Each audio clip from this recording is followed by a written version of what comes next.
Super woman bike रॅलीने Chhatrapati संभाजीनगरमध्ये महिला दिन साजरा. नमस्कार, A1 CID न्यूजमध्ये आपलं स्वागत आहे. बातमी आहे छत्रपती संभाजीनगर येथून. रविवार 8 मार्च रोजी जागतिक महिला दिनानिमित्त जिल्हा प्रशासन आणि शिक्षण विभागातील महिला अधिकारी व कर्मचाऱ्यांच्या सहभागातून शहरात उत्साहात सुपर वुमन बाईक रॅली काढण्यात आली.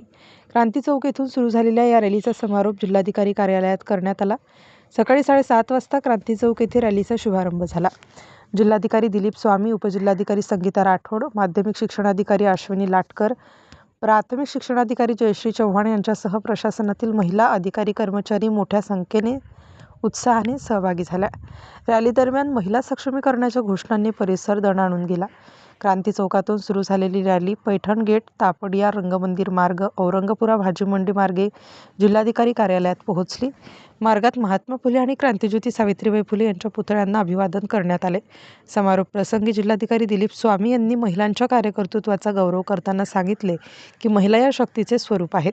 त्यांनी स्वतःच्या क्षमता ओळखून त्यांचा विकास केला तर समाज अनेक क्षेत्रात त्या प्रगती करू शकतात. त्याचबरोबर समाजही अनेक क्षेत्रात प्रगती करेल. कार्यक्रमाचे प्रास्ताविक उपजिल्हाधिकारी संगीता राठोड यांनी केले तर आभार शिक्षणाधिकारी अश्विनी लाटकर यांनी मानले. अशाच बातम्यांसाठी चॅनलला लाईक, शेअर आणि सबस्क्राईब नक्की करा. A1 CID न्यूज, आवाज जनतेचा. महाराष्ट्र प्रतिनिधी मधुकर बर्फे.